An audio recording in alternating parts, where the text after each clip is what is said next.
Welcome to the Gilded Age and Progressive Era, a podcast about the United States and the world in the late 19th and early 20th centuries. I'm your host, Michael Patrick Cullinane. The rise of American empire has been a topic of historical research for decades, and it has opened up a rich vein of analysis for historians, whose literature on American foreign relations and empire shows us the connections made through trade and commerce, through culture, through ideas, politics, power, security, development. And the geography of empire, its borders or the lack of borders, has allowed us to see the United States less in terms of a nation, less exceptional, less central, and more part of a world system. The geography of empire might be seen as territorial, like in terms of colonies, or in terms of archipelagos that act as stepping stones from one strategic market to another. The seas and the oceans, they have their own geography, as do the stories of those who traversed the cold, malicious waters, as Herman Melville once called it in Moby Dick. And I couldn't help think about Melville's great novel, Moby Dick, when reading Dr. William Riddell's book, On the Waves of Empire, U.S. Imperialism and Merchant Sailors, 1872 to 1924. Although Melville came first, writing Moby Dick in 1851, the stories about sailors in the book shows the diversity aboard a 19th century vessel. From Ishmael, the narrator, and the survivor, to Queequeg, Starbuck, Ahab, and even the macro purpose of the Pequod is important, to kill whales for their oil. And of course, that seems to mirror nicely with the famous dictum by John Quincy Adams that the United States should not go abroad in search of monsters to destroy. That has a certain metaphoric parallel to Moby Dick. It resonates in the expansion of the United States. And I know this rambling is a little bit off topic, but it does have a point. The empire of the seven seas has received less treatment than the empire of the seven continents, and the sailors of those seas have received even less treatment as agents of empire. That changes with Dr. Will Riddell's book. This book sort of rights the ship. All right, I know that was a terrible pun, I'm sorry. But I am delighted to have Will on the show. He's assistant professor of history at the University of Toronto's Department of Historical and Cultural Studies. His research areas include post-Civil War to mid-20th century U.S. history. He works on labor and working class history, capitalism, and of course the history of empire. I'm delighted to have him on the show. Welcome, Will. Oh, thank you for having me. It's great to be here. It's great to have you. And I wanted to start the conversation with where your book starts. So it's kind of like the beginning of a joke. Four sailors walk off a ship in 1895. Yeah. But in your story, they're arrested. They're convicted of desertion. It's not the military, though. This is their job. And the Supreme Court upholds the conviction. Some call this, and you refer to it in the book, as the second Dred Scott case because it denies them constitutional rights. And I was just wondering if you could tell us how this incident helps us understand American empire and the changing nature of American power in the Gilded Age and Progressive Era. Yeah, sure. That's a great question. I mean, the way I kind of started as four sailors walk off a ship is it's just the idea of the simplicity of a kind of very simple act of resistance, right? Just the act of quitting your job, which is something that most people take for granted, particularly now, but even at the time. In that part of the United States. Now, obviously, in other parts of the United States, like the American South, that is also not the case, which is where some of this connection comes in. So why this case is so important is because it really gets at that difference between what is the nation and what is the empire, where that line is, and why it matters. So in this particular case, in some ways, this was sort of a test case by the Sailors Union. They sort of knew what they were doing when they did this, kind of like with Rosa Parks. I mean, she knew what she was doing when she did it. It wasn't just, random. And so they're testing a particular law, which is called the McGuire Act, which is mentioned at the beginning of the book. And the McGuire Act was supposed to ban this kind of practice, but in the domestic trade, right? So in the foreign trade between the United States and foreign countries, and we can get into later what specifically that means, because it's not necessarily as clear-cut as you might think. And so they're testing this law. And so they desert their ship. And then, of course, as it says in the book, they are eventually hunted down by local authorities, state of Oregon, and sort of the local constabulary, if you will, put back on the ship, eventually taken back to San Francisco, and essentially thrown in jail for desertion, which was something that could be criminally punished if you quit your jobs in the merchant marine. As he said, it's not the military. And they think that this is entirely legal. The problem that the Supreme Court kind of gets to is that because the ultimate destination of the ship was somewhere foreign, in this case, a port in Chile, it's defined as operating in the foreign trade rather than the domestic trade. And because it's defined as operating in the foreign trade, the Supreme Court says the 13th Amendment to the Constitution does not actually apply. And then, of course, they take a more general stance on it, saying, well, the problem with maritime labor is that it's always been a, quote, exceptional class of labor. And this causes sort of a major scare on the part of the sailors union, which you eventually see in the annexation debate in 1898, that what if the Supreme Court can declare other forms of labor exceptional, right? And then therefore the Constitution does not necessarily apply to it. And this is sort of what the concern is. And part of why this case is so important is all of the issues that come up in the post-1898 debate over, whether the United States can have an empire, does the Constitution follow the flag? This is already happening. In the in the shipping industry in the 1880s and the early 1890s. Yeah, well, and I love that as the starting point too, because it takes us before the insular cases. But the insular cases, for anyone that's listening and doesn't already know, although I suspect a lot of listeners already know, is when Justice White famously called the American territories domestic in a foreign sense, and ruled largely in a number of trade disputes and that regard the time when a territory becomes part of the United States or not, that basically these places are at once foreign and also domestic, and that is incredibly confusing. They're bordered and they're borderless, I guess. But how does this idea of domestic in a foreign sense affect not just seafaring laborers, but also the landlubbers who work?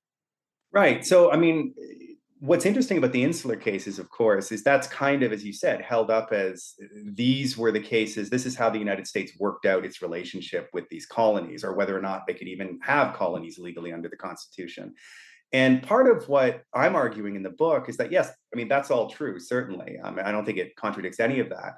But the question I'm looking at is that it's also a labor question. The insular cases are not entirely separate from labor, but they mostly revolve around commodity trades. I think the initial one was a sugar importer in New York City was challenging whether or not you could charge tariffs on sugar imported from Puerto Rico. And so in this particular case, what we're seeing is that the question of what is foreign, what is domestic, and then eventually what is the nation and what is empire is actually a labor question. And it determines something as profound as whether or not workers actually work under the protection of the 13th Amendment. And so the idea is that if sailors in the foreign trade are not under the 13th Amendment, does that mean workers in Hawaii are protected by the 13th Amendment, or workers in the Philippines, or it's sort of outside the scope, like Cuba or Puerto Rico? And it gets at this idea of unincorporation. In a way, what the sailors are arguing is that before we even get to this idea of whether the Constitution follows the flag, the Argo case suggests that the Constitution can follow the flag, and it almost doesn't matter. As long as the Supreme Court declares the labor situation exceptional, it really doesn't matter whether the court says it's part of the United States or not. They can declare exceptional sort of classes of labor, which causes the sailors union. I mentioned this in chapter 1. Well, what if the Supreme Court decides that other labor systems are exceptional? The obvious example being, the labor system in the American South, eventually the contract labor system in Hawaii. But their fear is, what if these systems can leak into the nation? And they see it as threatening the kind of free soil status of the broader West Coast and really the nation as a whole, which is why often the case is referred to by the sailors as the second Dred Scott decision. Because it was this idea that these unfree labor practices from, in this case, the empire, could leak into the nation. And part of what the book is saying is this is already happening with the sailors, and it's a kind of microcosm of what's happening in a sort of large scale political sense.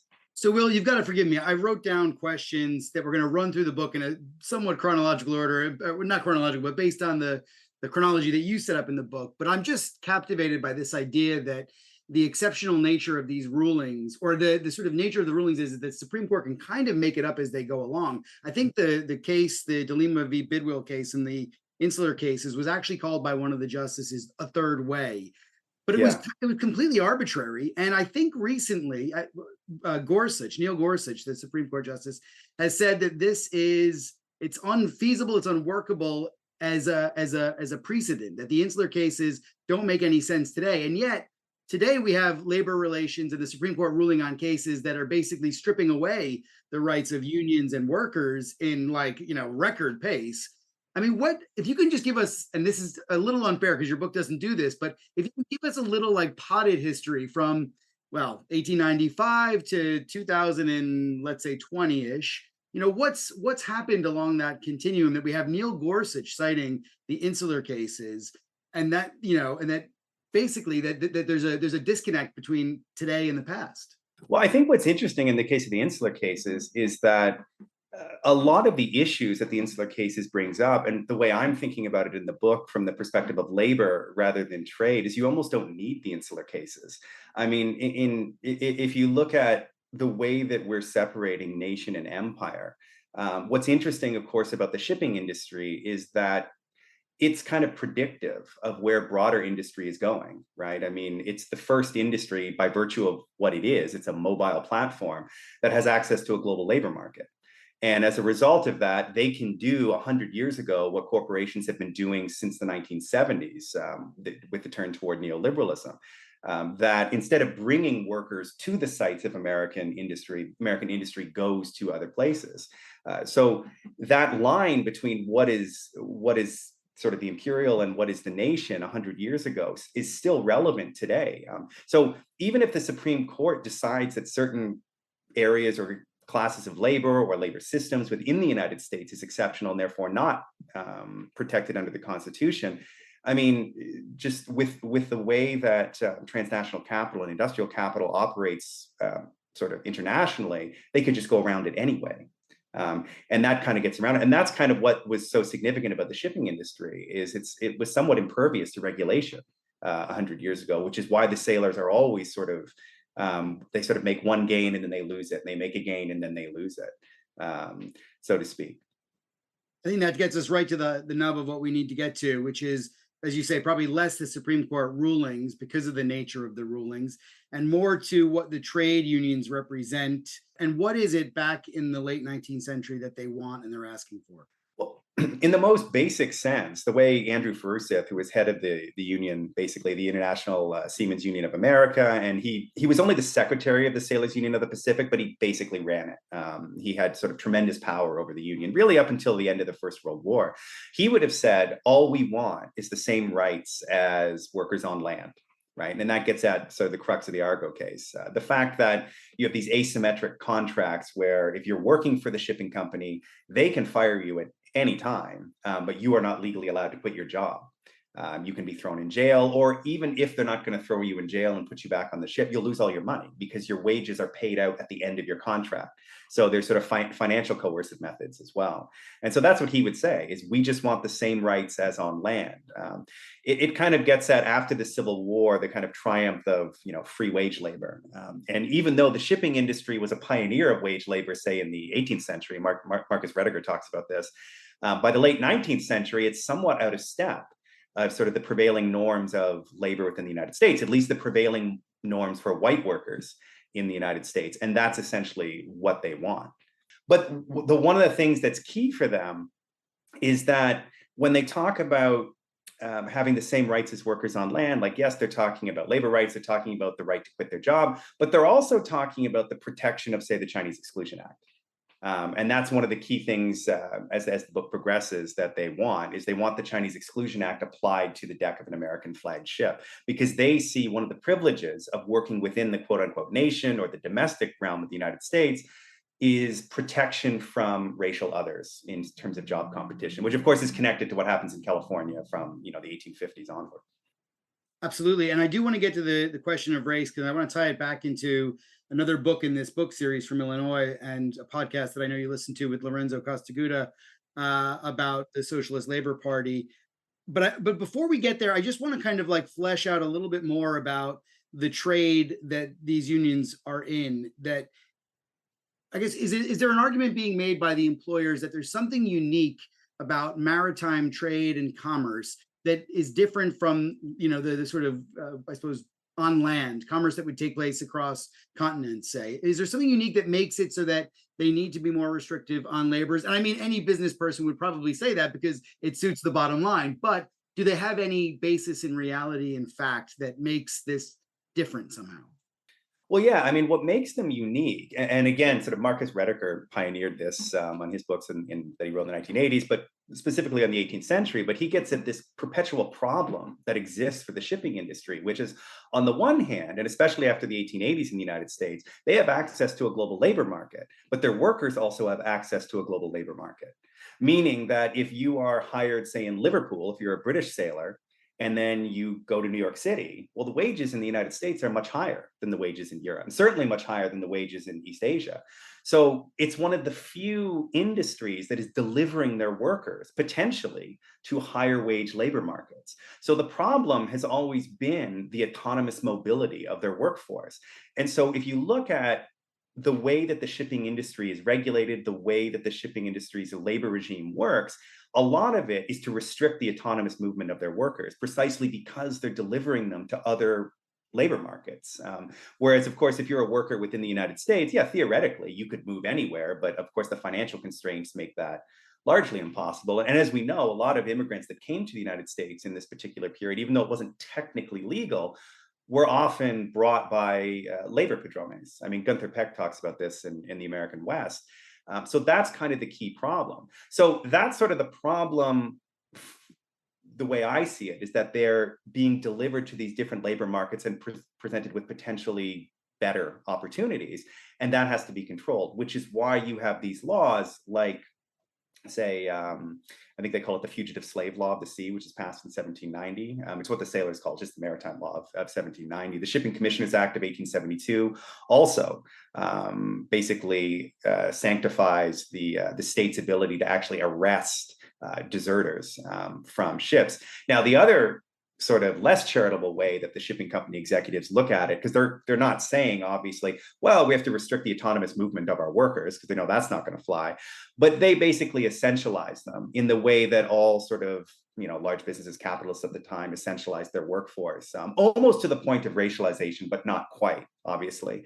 And so they see sailors in that kind of stereotypical mold of your kind of drunken sailors, that they won't work properly. It has to be coercive. And then, of course, there's stuff that even the unions themselves bought into. The fact that it does require a more rigid disciplinary structure than, say, working in a factory in California. Andrew Forsyth himself would have argued that the sort of disciplinary structure was actually good. He just was against, say, corporal punishment or, being imprisoned for quitting your job. But the actual idea of discipline on a ship, because in his words, if you make a mistake, people could die at sea. So even though it's not the military, it's still very much run in a kind of hierarchically rigid way, like the military, which obviously the shipping company executives are for, but even some of the union leadership, and this becomes a problem with them and their rank and file by the end of the First World War, even buy into that a little bit. Partly because they're very proud of the trade that they work in, that they work in this kind of very unique sort of laboring environment. Sure, and they recognize the uniqueness of it as well. I get that. I mean, I just want to unpack that a little bit, because Andrew Forsyth he gets considerable coverage in the book. And I think he tells us a lot about what the unions are vying for in this period. Are there differences between him and others? I mean, you mentioned, for example, the Chinese Exclusion Act. A couple of weeks ago, I talked to Lorenzo Castaguda about the issue of race in the American labor movement and trade unions, and there was real division within the trade unions about, well, first of all, the idea of race, but then also exclusion by race and how that should take part in the United States. And so, how do the maritime unions or the sailors unions, how do they see race? Where are their fissures and differences? Well, what's interesting in this case is the Sailors Union of the Pacific, for most of the history, at least from the period that we're covering, the 1880s, really into the 1920s, are the driving force behind the Sailors Union. Even though whenever the East Coast gets organized, it's much larger in numbers. The Sailors Union of the Pacific, I think at most, it might hit, during the war, I think it hits about 10, 15,000. But really it's about 3,000 before and after the war. So it's a smaller branch, but it's arguably the most important because they control the Seamen's Journal, right? The Coast Seamen's Journal from basically the 1880s to the 1920s. Andrew Farusif comes from the Pacific. He's the president. Paul Scherenberg and Walter MacArthur, also from the Pacific, are the editors of the Labor Journal, which I think Bruce Nelson at one point said it was one of the most influential labor journals west of the Mississippi. So incredibly influential. And their encounter with race is very much a kind of West Coast Pacific phenomenon, a little bit different than the East Coast. And this is where some of the tensions come in. That part of it is the sailors, and then part of it also is regional in the way that race in the United States is regional at this time, which is that if you look at the makeup of the Sailors Union of the Pacific, most of them are either native-born Americans, right? But by the late 19th and early 20th century, the vast majority of sailors are not American citizens. They're either recent immigrants or people hired in other ports. And so what happens is the way that the Sailors Union of the Pacific thinks about race, because it's dominated by Northern Europeans, particularly Germans and Scandinavians. I mean, Andrew Furseth himself comes from Norway. Walter MacArthur comes from Scotland. Scherenberg is from Germany. It's very much a kind of sort of Northern European idea of what race is. So their definition of whiteness starts out being quite limited. Now, when you move to the West Coast, the East Coast, it becomes a little bit more complicated in the sense that the kind of ethnic fissures that exist in the East Coast is where sort of the line of race goes. It's similar to Linda Gordon's conception of it in her book, The Great Arizona Orphanage Kidnapping, right? She has this great line where there's all these sort of Irish children who are orphans in New York City, and they're traveling on the train out to Arizona. And of course, they're Catholic, right? Because there's a Catholic Irish orphanage in New York City. And you can imagine in Arizona in the early 20th century, who are likely to be the Catholics? People of Mexican descent. So she has this great line where she says, somewhere between New York City and Arizona, these Irish children went from being questionably white to being white. And when they get to Arizona, the quote unquote Anglos that live in the area, which of course in the West Coast means anybody that's not Hispanic, they're just outraged that these white children are going to be adopted by Mexican families. But in the East Coast, their whiteness wasn't firmly established yet. So a lot of the policies that are adopted by the Sailors Union of the Pacific, even though they're coming at it from a class-based position, is often organized around whiteness, largely because of the specific encounter in California. But when they try to organize workers on the East Coast, that idea of whiteness becomes a lot more complicated, in large part because some of their membership are from Latin America. And so how do they fit in to this conception of whiteness, which on the West Coast is sort of very different? So the West Coast doesn't look like your kind of Melvillian, motley crude vessels that the East looks like. It's a very sort of homogenous union, which is what's informing their thinking on race. And again, because of their encounters with the racial others that they see. And part of their sort of big campaign is to try to stop the employment of Chinese sailors on ships. But as you see when you get to chapter 3, a lot of the sort of instruments they use to create Chinese exclusion, they sort of work on the West Coast, but they don't work on the East Coast, because the principal way that they're doing this is through what's called a language clause. That basically just says that 75% of the crew has to understand the language of the officers. And in the East Coast, a lot of the Spanish speakers don't understand the language of the officers, or at least that's the argument. So it becomes very complicated. Organizing around whiteness and sort of the English language in California works, but in the East Coast, it becomes very problematic. Fascinating. The geography of it is remarkable. I've heard from a good few scholars about this when they're writing up their work about labor, is understanding it in their specific geographical context. But there's a temporal context here. You know, your book moves from the 1870s all the way into the 1920s, when we know that quota systems are going to be in place. How do the racial dynamics within the Sailors Union, how do they change, not just geographically, but over time? I mean, when we get into the 1920s, what does the conception and the idea of race look like, and how does it factor into decisions that the unions are making? Well, if we look at it from a macro sense, obviously we know that in the late 19th century, the idea of what race means is it's always in flux, but in particular in the late 19th century, as we know, race can also mean ethnicity. And I think, May Nye talks about this, Matthew Pratt Girdle talks about this. When you get to the 1920s, race becomes more associated with quote unquote color. And the idea that you even sort of, through legislation in the US Supreme Court, the idea of a quote Asian race actually gets created to a certain extent in the United States. And so when we get to the 1920s, in a way the sailors are thinking about race in the 1890s is not entirely confirmed in the 1920s, because they still would have seen a hierarchy within Europe itself. They certainly thought of themselves as above, say, people from the Mediterranean. And there's even a point where Andrew Farusith is happy that all the Italians leave the Sailors Union in the East Coast in the 19 teens, that he sees them as not that different than, say, Mexicans, Hispanics, not exactly like indigenous people or Chinese on the West Coast, but he certainly doesn't see them as equal. So in a way, this idea of what race becomes in the United States is often formed in the West Coast, largely with the encounter with the Pacific. So it's not so much that it changes, but it does mirror that larger kind of macro move toward dividing the world up, like you said, in the quota system of, say, this is Asia, these people are Asians, these people are not. More specifically, how the Bard Zone Act works, right? And how essentially they're dividing up the world into these people could become Americans and these people can't become Americans. And in a lot of ways, that's how the Sailors Union thinks about it. And one of the things they do in the 1920s is they actually rewrite the Constitution to say that the Union can only accept members who are eligible for US citizenship. So even though technically that they could, they don't do it. It's like with a lot of things. I mean, the AFL is officially race blind, but we know, of course, that they're perfectly fine with segregated locals in the American South, and for the most part, are pretty much only organizing skilled white workers at this particular period. So in a way, Forsyth adapts the Constitution and laws of the Sailors Union of the Pacific and the ISU to mirror the way that sort of the larger nation legally is thinking about how to define race.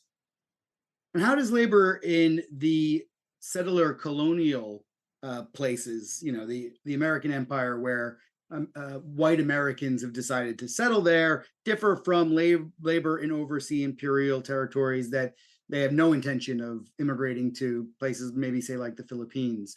Is there a difference between the labor of sailors in those different ports?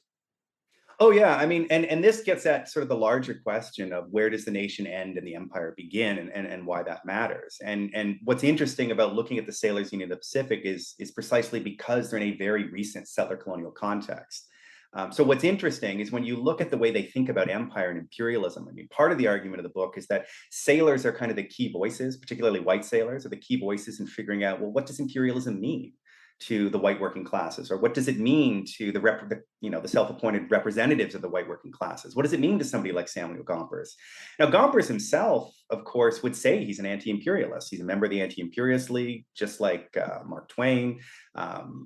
Even members of the Sailors Union of the Pacific will condemn imperialism. But one of the arguments I make is that they're not really against imperialism. They're against a specific type of imperialism. In this case, as you alluded to, they're against colonial imperialism. But what's interesting is the reasons they're against it. So, this sort of standard conception of organized labor at the time was that they took this principled stand against imperialism. And I'm sure that was true for a lot of them. I mean, I'm sure if you ask Gompers, he would say, oh, this is bad, and we can't be an empire, and we shouldn't rule over people. And you do have quotes of him saying this over and over again, particularly with the Philippines.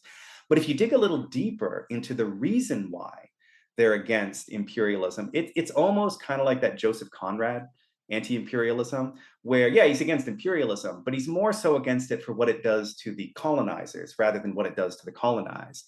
And, Gompers himself says, I think I'm going to paraphrase, but he says, the problem with the Philippines is that essentially they can't replace the Filipinos with white American settlers for two reasons. One, there's too many, these 8 million people, and two, the climate. Of course, one of the fascinating parts of the Gilded Age and Progressive Era is the way that race science emerges and how it's tied to climate. And the Sailors Union of the Pacific, Andrew Forsyth believes this as well, which I think is in chapter 1, that this idea that, well, white workers can't labor in Hawaii, they can't labor in the Philippines. And that's the reason why these colonies can't be part of the United States, not just because colonialism is wrong, although they would probably also say that too, but because they can't actually move there. There's no potential for, as you said, settler colonialism in this particular part of the world, based on the fact that there's too many people there and the fact that they buy into this sort of climatic idea of race.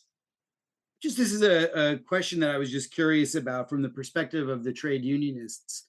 Do they make racial claims on the skills of sailors? Do they say that, like, for example, you mentioned the Irish earlier. The Irish are really good sailors. I think I can remember a few books about maritime wars where people said the Irish are really good sailors, or the Filipinos are really good sailors.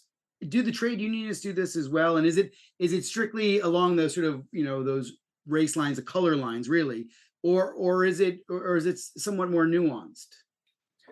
It's a little bit of both. Like it certainly is more nuanced, but often it does fall on the as you pointed out, so-called color lines. I mean, certainly in the British case, it's a little bit different because so many of the sailors would have been Irish, or at least northern, from say Manchester, Liverpool. I mean, obviously you get a lot of Irish immigrants to Manchester and Liverpool in that particular time period. But again, this is what's interesting about the West Coast and why it's sort of unique in this respect, and why it's sort of steeped in empire, whether they sort of like it or not, which is that the way that they think about skill. I mean, of course, David Roediger and W.E.B. Du Bois talked about this 100 years ago in Roediger in 1990, 1991, with the way that skill is defined in terms of race.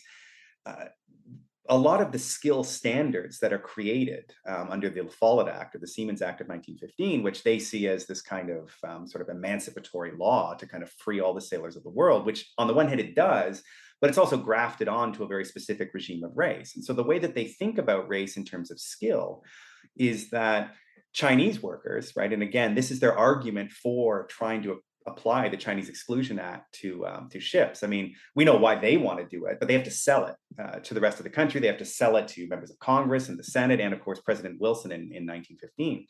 And their argument is that, well, Chinese sailors are just inherently unskilled. And it gets into a lot of these tropes of the way that Western society, particularly in the United States and Europe, constructed the image of Chinese people, and particularly Chinese workers, that they were inherently servile, that they couldn't possibly form labor unions because of this inherent servility, and also just their ability to crew a sailing ship. Now, the tension here is that part of the reason shipping company executives and shipping firms are turning to Chinese labor on the West Coast is also their assumptions of the skill set of sort of the racial skill set of Chinese laborers, which is that when you shift from, say, sailing ships to steamships, the shipping company executives argue that, well, skill no longer matters. And if skill no longer matters, we don't need skilled white sailors. We can get people from anywhere. And so both of them buy into, in a way, the same kind of racial essentialism about Chinese workers. And when you hear Farusith talk about it, he'll say things like they're either stupefied with opium. He's basically makes these claims that the shipping companies are providing opium to the Chinese crews to make them docile, so they won't form unions and that kind of thing. He's also often arguing that they often panic.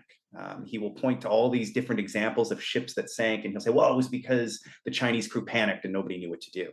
But then it's also contradictory, because then he also sees them as sort of machine-like. Like, at one point, he even argues that Chinese sailors are not workers, but they're actually machines, part of the production process. So it's this weird contradiction between they're either too emotional or they have no humanity whatsoever. And that's kind of how it's constructed on both sides of shipping capital and labor, but for very different reasons. And of course, this gets at the larger tension of the industrialization, de-skilling of trades in this particular era as well. I mean, I could dwell on this for ages. I think the intersection between empire and race, and also the idea of sailors going to these ports and not only getting a sense of race, but getting a sense of the nation that other people live in, and either the success or the lack thereof that they perceive in those places. I think it really colors the way the unions operate as well. But I want to break away from race, because, like I said, we spent a lot of time getting into this. It's got legs. We could run. I want to just turn to peonage really quickly, because peonage gets abolished for African Americans and largely for everyone in the United States in 1906 in a series of court cases. But it doesn't come to an end for sailors, right? Why is it the peonage is still allowed after 1906, still for sailors? It's partly because of that Argo case, right? The fact that it can be seen as an exceptional class of labor. And this then also gets at that difference between nation and empire. They basically are able to ban it in the domestic trade. And this is a lot of what I argue the struggle over the sort of workers' rights within the shipping industry is, even though race is all over it as well. It's about where the nation is and where the empire is. And shipping company executives would very much like the line between nation and empire to be drawn at the water's edge of the continental United States. That once you step onto a ship that's bound for anywhere else in the world that's not the United States, you're basically stepping into an imperial labor market, right? The sailors would like the opposite. They would like the American flagged ships to essentially operate under a domestic labor regime so that it would exist in a kind of domestic context rather than an imperial context. And so part of what the Supreme Court is getting at, beyond kind of just affirming the exceptionality of maritime labor, is that, and they say this in 1917, this is a Supreme Court case that says the deck of an American flagged ship is actually not the United States, even though it's owned by the United States. They also say in 1917 that maritime workers are not laborers. So again, it's kind of reaffirming this exceptionality, and that also gets into a little bit what we were talking about with the insular cases, which is the fact that because the line between nation and empire is so important to how the labor regime operates, most of this struggle between shipping company executives and workers is about where that line is. And if it's pushed farther, then you can have the ship operate like anything that exists in California, particularly for white workers. But if it's not, then it operates more in the imperial realm, more like a labor regime in the Philippines or Hawaii, or you can even argue the American South, which of course complicates the entire thing, or what's going on in Cuba after 1898. So that's what a lot of this struggle is that even though, say, something like debt peonage is ended in 1906, 1907, legally speaking, if it's happening outside the boundaries of the nation in the empire, well, it doesn't necessarily apply. So they're successful in ending it in the domestic trade. And the domestic trade does expand. The way that they define the domestic trade, I think by the late 1890s, is Canada is part of the domestic trade. The Caribbean is part of the domestic trade. Mexico is part of the domestic trade. But everything else is foreign. So as long as you're laboring within those routes, then you have most of the protections that you would have in the United States. And one of those things is to not be subjected to debt peonage. But in a foreign sense, you're not protected. Now, the argument that shipping company executives would make is that they need it because, on the one hand, in a cynical way, what we were talking about the autonomous movement of workers, well, they don't want their workers to desert in a foreign port, right? But on the other hand, they argue that if they don't have it, and again, it gets at the way they essentialize sailors as well, which is interesting. And, I mean, we're not kind of getting back to race here, but in a different sense, is that I think it's one of the, I think it's Maxwell Everts who says, or it's Robert Dollar who says, if we abolish, say, what we're calling debt peonage, but it's really just with a withholding of wages until the end of their contract, his argument was that you'll never get sailors to work. They'll just desert everywhere and we'll never get them to work. It'll be impossible. And that's part of what that is that, again, it creates the shipping industry as exceptional. It says in 1897, and then in 1917, there's a Supreme Court that basically affirms it and actually takes it further. I mean, look, to my years, contemporary years, you just think, well, pay us more, right? I mean, or take better care of us. But somehow that didn't trickle down. I don't know why in 1906 I would have thought it would be any different. But look, let's take us to 1915. How does Robert La Follette enter the story? How does the progressive movement, if not the Progressive Party, come to the aid of the sailors? So what's interesting here, and what's fascinating about the La Follette Act and Robert La Follette's role in getting it passed, I mean, him and Andrew Forsyth become pretty close friends at this period. And that's kind of what's so fascinating about Forsyth is he's this really interesting guy that not only controls the sailors union, but he befriends all these kind of very powerful people. I mean, when the La Follette Act is actually passed, there's this story that is probably apocryphal, but that, it finally gets through Congress, finally through the Senate. It always died in the Senate, as often progressive legislation does. And then it passes. And then Wilson's not sure if he's going to sign it. And the way the story goes is that Andrew Forsyth gets a meeting with Wilson. He goes into the Oval Office, drops to his knees, and begs Wilson. And he says, I begs them to set us free. right? It's very dramatic. And that was the thing with Furseth. He was a very quiet guy that kept to himself, but he could be very dramatic when he's testifying. He was very articulate.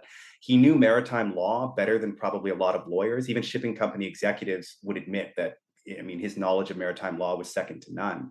So he is this widely respected figure. He is in Washington most of the time. I mean, from the 1890s onward, he's basically a white shirt union leader. Same with MacArthur and Scherenberg, mostly working in DC lobbying. And he's a very effective lobbyist in a lot of ways. But when it comes to the La Follette Act, he gets La Follette to support it. But what's interesting with this particular act is it really does reflect the contradictions at the heart of progressivism. That on the one hand, it is this piece of very progressive legislation, right? It's freeing, theoretically, the world's sailors. It's creating safety standards. It's abolishing the criminal imprisonment for quitting your job. It's abolishing once and for all corporal punishment. But at the same time, as even La Follette says, I mean, one of the whole points of the act is to drive Asian sailors from the trade. So on the one hand, it's progressive, but on the other hand, it's entirely racially exclusive, in line with every sort of anti-Asian immigration law that's passed from 1882 to 1924. And they're quite open about this. I mean, La Follette himself is not above this. When we think of sort of La Follette, he's often, is able to rise above some of these things, but he himself is quoted as saying, the point of this is to drive sailors from the trade. He talks about how shipping company executives has handed control of the world's oceans over to Asians. He's talking about Asians swarming the merchant marines of all the kind of imperial powers. So even La Follette himself is not above these racial essentialisms. And then even when he talks about the racialization of skill, he still is talking about the fact that, he says that in a letter to Furseth, it's an article about Furseth after the passage of the act, that a lot of Chinese crews were stupefied with opium. He's falling into the same traps that Furseth is. And yet it is this sort of progressive legislation. I think Marilyn Lake has a really good book, came out a few years ago, called Progressives in the New, or Progressive New World. And she says, yes, it's progressivism, but it's progressivism grafted onto a white settler colonial regime of race. And that's kind of what the La Follette Act is in a lot of ways. But beyond that, what it's doing, one of the things I argue, is that it's marshaling American economic power in the service of the sailors' unions. So the whole idea behind the act is that it would force other countries to conform to its standards. And again, this gets at this idea that the sailors would like the American flagged ships to become a domestic labor space. And because it's very difficult to do that, because if let's say you pass a law in 1905 that does that, we can just flag your ship in England or France or anywhere. So what the La Follette Act does to get around that is the La Follette Act standards will apply to every ship, regardless of registry. So if you're a British ship or a French ship, as soon as that ship starts to the United States, theoretically, it would have to conform to the standards of the La Follette Act, or it's not allowed to trade with the United States. And so what they're doing in a way is, William Appleman Williams, of course, talked about this 50 years ago. It's not that different than, say, what Secretary of State John Hay is doing with the open door notes in China, that he knows that the American preponderance of power in the global marketplace gives them a tremendous amount of coercive power. And Furseth, in a lot of ways, is riding those economic waves of empire to force the global shipping industry to conform to how he sees labor relations. And some of it is good, and some of it also is racially exclusive.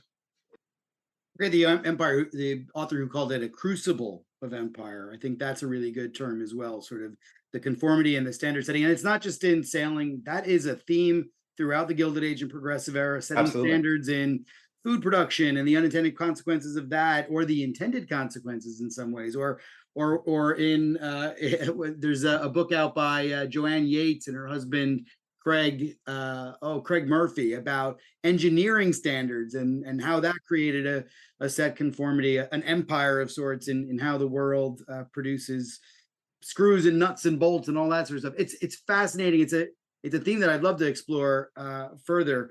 I know your book doesn't cover that, but if we move on from the La Follette Act to World War I, only a couple of years later, how does the war transform the labor movement? And how does it, I think you describe it really as a high watermark for the sailors' efforts to gain sort of more, I suppose, recognition as domestic workers, not just these sort of foreign workers, even if they are Americans themselves.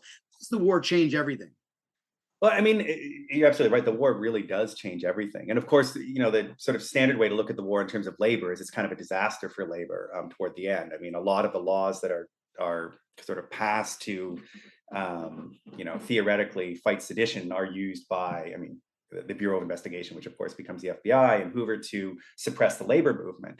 But it also provides an opportunity, right? It creates these kind of corporate to state structures that at least initially make it seem like labor has a seat at the table. And the sailors unions sort of jump at this. So one of the things the sailors unions are doing, and it's kind of one of the larger arguments I make in the book, is that if you look at what sailors are relative to imperialism or the growth of empires from the 17th century onward, they are not that different, or at least as important as soldiers in the military, right? That they're in this sort of hierarchically rigid regime. They're not exactly free. They're not quite as unfree as, say, soldiers, but they're not as free as workers that work within a kind of domestic labor context.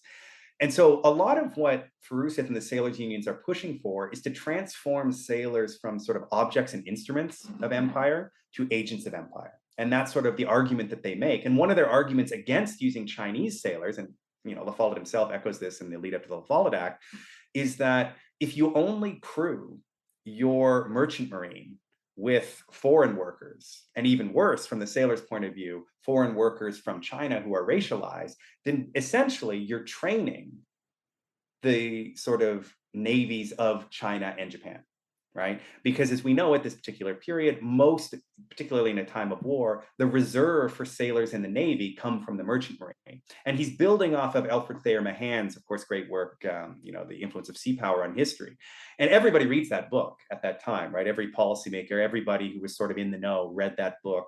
Kaiser Wilhelm reads that book, and that's part of the impetus behind the German naval buildup. But what's unique in Furuseth's reading of it is he looks at sailors as a strategic national resource, because one of the things that Mahan argues through Furuseth's reading is that without a supply of skilled sailors, you can't have a navy like the British or like the Spanish prior to the British or the Dutch in the 16th century. And he thinks the United States has to do the same thing. And this is part of his argument, at least the way he sells it to the public and Congress, which is, if we don't have a skilled supply of white native sailors, how are we ever going to have a large navy that turns us into an imperial power? And he's making this argument for 10, 15 years, and it never really works, because the emphasis for the shipping industry is just cheapness, right? Let's just do it as cheap as we possibly can. But once the war hits, you get this really unique set of circumstances where all the fleets of the major maritime nations, the French, the British, and the Germans, withdraw their fleets from normal commerce. So now the United States has to make up that gap. And by 1914, 90% of all goods shipped to and from the US were on foreign flagged carriers. In some cases, they might be owned by American capital, but they're flagged in other ports. And so now there's this scramble to build an American merchant marine. So in 1914, really 1915, when you get a maritime crisis, and certainly when the US enters in 1917, Furuseth basically thinks he's vindicated. And in a way, he is temporarily. That this idea of relying on foreign carriers flagged in foreign ports with cheap labor from other parts of the world no longer works in the emergency of the wartime. So now there's this huge drive. We got to get American sailors. And they even recognize the sailors' unions. In fact, they get an agreement in Washington in 1917 that the shipping companies will actually prioritize members of the sailors' unions in their hiring. So the sailors' unions go from having about, I think it's like 13,000 members in 1914 to 120,000 members by the end of the war. So just massively balloons. And so you get kind of everything that he's been fighting for, and not only in terms of numbers, but there's all of a sudden this shift in sort of the American political discourse from the executive to Congress talking about, well, now we need skilled sailors. We need, quote unquote, native born American sailors or recent white immigrants. And so for a time, they actually do become these sort of white agents of empire. Operating in the sailing trade, but it's temporary. Once the war ends, almost all these gains go away, and the corporate estate structure that the sailors' unions have sort of enmeshed themselves in can just as easily be turned against them to break the unions, which is exactly what happens in the early 1920s. Of course, and we know that story well. We also know that the first Red Scare really kind of impacts negatively upon all trade unions in the United States and internationally, for that matter. But your book ends in 1924, not long after the war, but after the war, and a few years after the war. My first impulse was to think about the immigration laws, the quota system that comes in 1924, which you do talk about.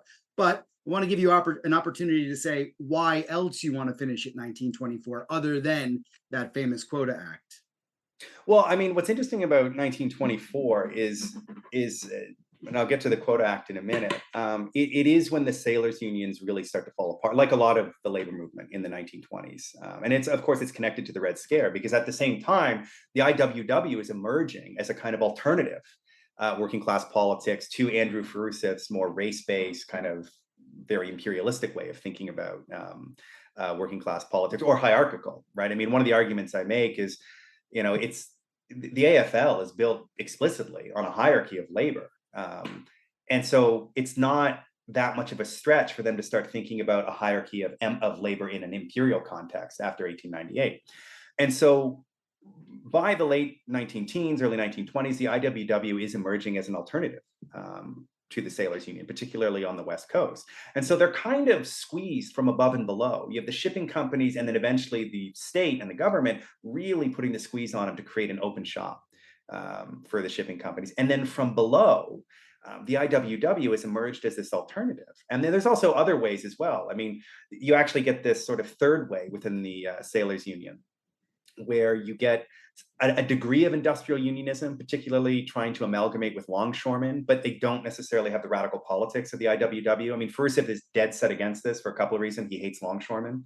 But one of the reasons he doesn't like longshoremen is the peculiar nature of the sailors' unions, which is they're all over the place. So if you amalgamated, from his perspective, if you amalgamated longshoremen and sailors, well, the longshoremen are always going to outnumber the sailors in votes, because the sailors could be anywhere, whereas longshoremen stay put. And so that's part of it.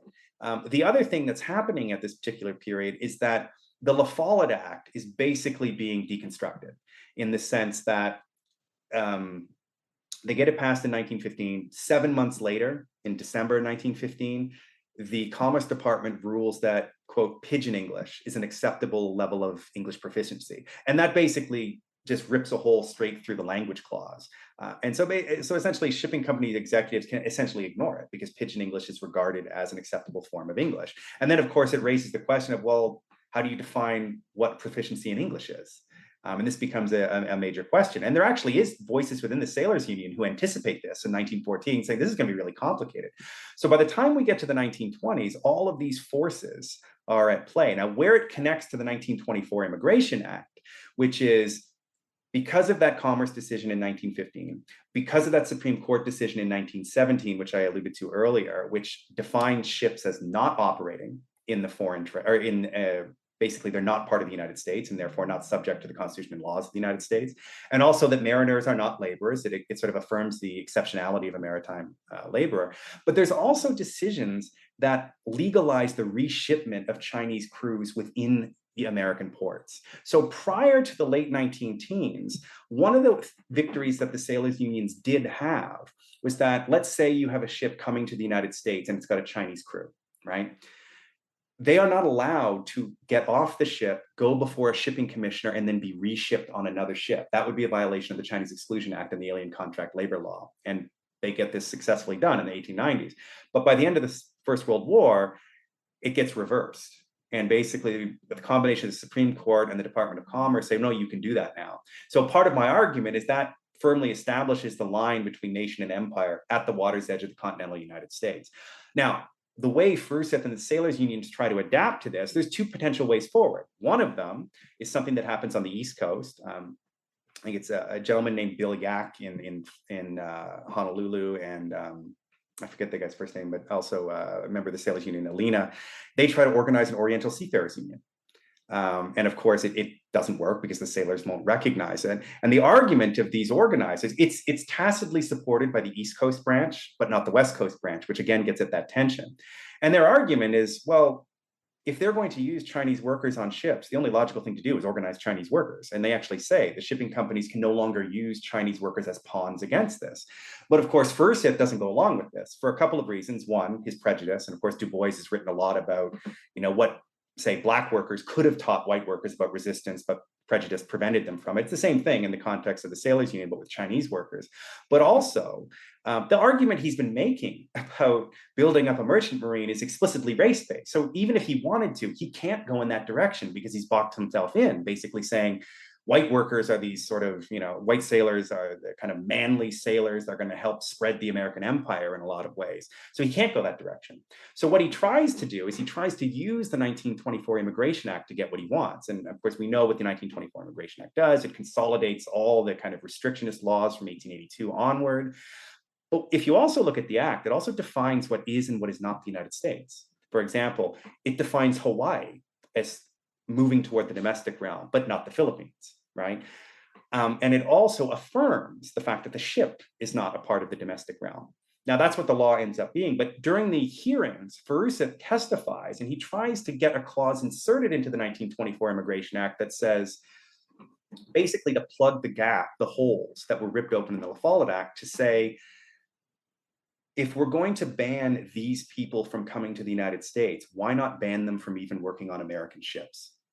Right? So he tries to get a sort of clause inserted into the act that would say, okay, if an American flag or any ship bound from the United States is coming to the United States, only people eligible for American citizenship should legally be allowed to work on that ship. And of course, the 1924 Immigration Act defines who is eligible for American citizenship. And of course, it does not include basically anyone from Asia, right? And so that's where that fits in.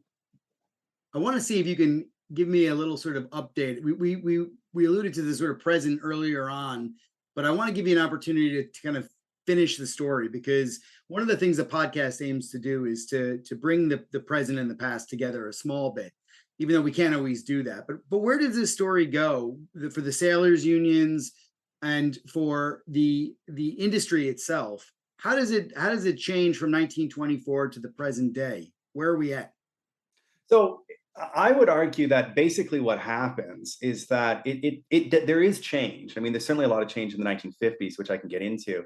But basically, the idea that the sailing trade is part of a foreign imperial realm does not change from there. I mean, that's basically what we're in now. And if you look at what the shipping industry is, and if you kind of fast forward a little bit, the unions basically fall apart in the 1920s, and you get this open shop shipping industry. They rebuild themselves in the 1930s, like a lot of unions rebuild themselves in the 1930s. Furseth is dead by 1937. Of course, when World War II happens, you get a similar effect that the First World War had on the shipping industry, and in even obviously bigger sense, because World War II is on a much larger scale. The United States is much more involved. And of course, it's a two-front war. So sailors working on the Pacific get a lot more benefits from the Second World War than, say, they do from the First World War. But what emerges after the First World War is, even though, there's lots written about this in the late 40s and early 50s, how, organized labor, the kind of Treaty of Detroit in 1951, the organization of the auto workers, the kind of emergence of corporate welfare, and the sort of incorporation of the white working classes into the middle class in the early 50s. This is happening, though, at the same time, you're getting the emergence of the flag of convenience system. Now, in some ways, it's rooted in the 1920s. But it really takes off in the 1950s. And the challenge after the 1950s, which if you want to compare it to what happens in the early 20th century, the challenge is the industrialization of the merchant marine, right? The fact that you go from sailing to steamships, which means you need, quote unquote, less skilled workers. I mean, the sailors union would dispute that. But of course, in the 1950s, you get containerization, which affects not just sailors, but longshoremen, right? The amount of longshoremen that actually are needed to operate a port today is negligible relative to 100 years ago. And if you look at some ports, particularly Shanghai and Rotterdam, I mean, Rotterdam has, in some cases, completely automated systems. You have trucks that move containers that are driverless and have been for quite some time.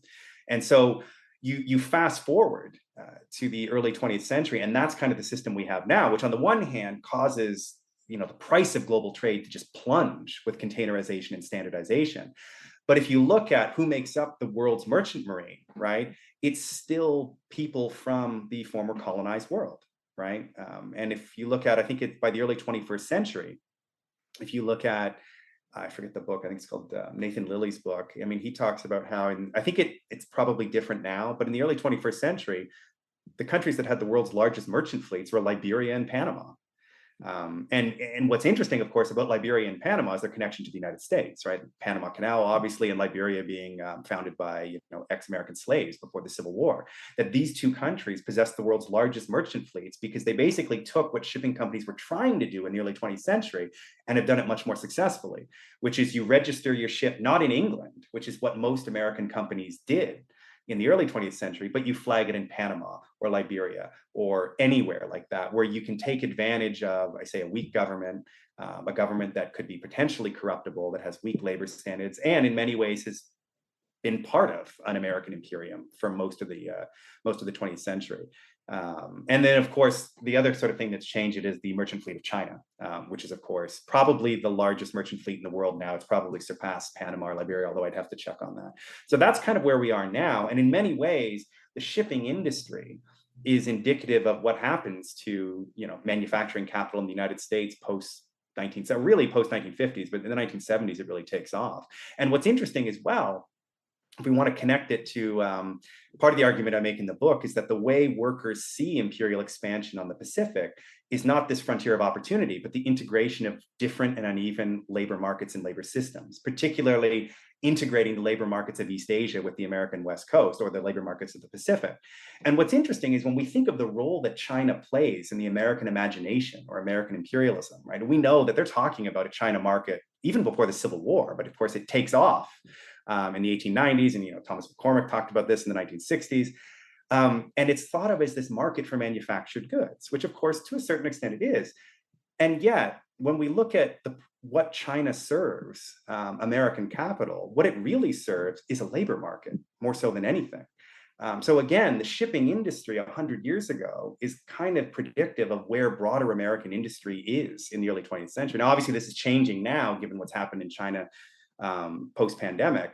And what you could get is, because of the reemergence of industrial policy and sort of the restructuring of global trade, is that you might get a lighter version of what happens during World War I, right? That if you're moving into a period of an emergency, we're not obviously in a state of war or anything, but as the Cold War, or the potential Cold War between the United States and China sort of unfolds in the next couple of decades, does that create an opportunity in the United States, or does it restructure the way that labor is done? It's probably not going to bring, as we know, all the jobs back to the United States. More likely, they're going to end up in places like Vietnam, Mexico, the Philippines, and these places. But it's probably not a coincidence that you're seeing gains being made at the same time that, like in the early 20th century, the way the sailors saw the export of jobs through the prism of national sovereignty, I mean, that's been something that has been the case for the last 20 years, certainly since Trump came on the scene in 2015 and 2016. And the key thing that workers have to learn from this, and most of unions know this, is that you have to be very careful about your defensive actions within your own national jurisdiction, because it can boomerang back on them. And that's exactly what happened to the sailors. The irony, of course, is that in excluding Chinese sailors, they're actually complicit in the segmentation of the global labor force, right? They're actually helping it. And so that's a key problem as well, that because they're excluding them, they're making sure that there is an alternative labor source. And that's what the organizers of the Oriental Seafarers Union understood in 1917, 1918, 1919. And that's something that organized labor does have to get right. If there is this new emergency that's emerging, not quite like World War I, where, say, things like manufacturing jobs are viewed through the prism of national sovereignty, there's an opportunity to rebuild the labor movement from a much more egalitarian place than it was, say, 100 years ago. Well, if I ever heard a reason why historical research is important, I just heard it right there. I mean, that is a perfect way to end this story. Link everything up to the present. Will, congratulations. This is a wonderful book, incredibly researched. It's in a great book series. I know that people that read about empire, about this period, are going to read it, but just going on what you said there's a good reason why people that aren't interested in the past should pick up this book and read it, because it has real implications for the present and how we trade today, how we work today, and how we conceive others and ourselves and identity generally. So thanks very much for joining the show, and thanks for some wonderful answers. Thank you. It was a pleasure. Well, that's all we have time for. Thanks for listening. You can follow the Gilded Age and Progressive Era on Twitter or on my website, michaelpatrickcullinane.com. Please consider subscribing or reviewing the podcast wherever you listen, because it really makes a big difference and helps direct others to the show. I hope you'll join me again for the next episode.